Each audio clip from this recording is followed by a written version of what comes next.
গত 23 নভেম্বর শ্বাসকষ্ট নিয়ে রাজধানীর এভারকেয়ার হাসপাতালে ভর্তি হওয়ার পর থেকেই স্বাস্থ্যের অবনতি হয় বিএনপির চেয়ারপারসন বেগম খালেদা জিয়ার।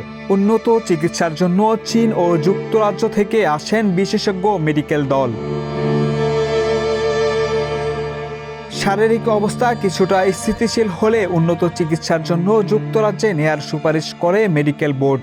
বৃহস্পতিবার এজেডএম জাহিদ হোসেন জানান, বেগম জিয়াকে উন্নত চিকিৎসার জন্য নেওয়া হতে পারে যুক্তরাজ্যে। সব প্রস্তুতি থাকলেও চেয়ারপারসনের শারীরিক অবস্থা বিবেচনা এবং অ্যাম্বুলেন্সের যান্ত্রিক ত্রুটির কারণে শুক্রবার লন্ডন যাত্রা বাতিল করা হয় বলে জানান বিএনপির মহাসচিব। রোববার বিএনপি চেয়ারপারসনকে যুক্তরাজ্যে নেওয়া হতে পারে বলেও জানান তিনি। এদিকে খালেদা জিয়ার পুত্রবধূ ও বিএনপির ভারপ্রাপ্ত চেয়ারম্যান তারেক রহমানের স্ত্রী ডক্টর জোবাইদা রহমান শুক্রবার সকাল 11টায় ঢাকায় এসে পৌঁছান। এসেই চলে যান এভারকেয়ার হাসপাতালে।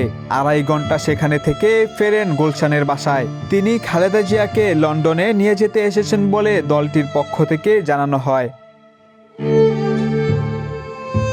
80 বছর বয়সী Begum Khaleda Zia liver cirrhosis, diabetes, arthritis সহ নানা শারীরিক জটিলতায় ভুগছেন।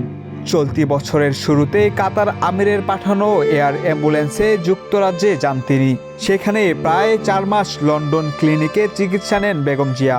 কিছুটা সুস্থ হলে আবারও দেশে ফিরে আসেন সাবেক এই প্রধানমন্ত্রী।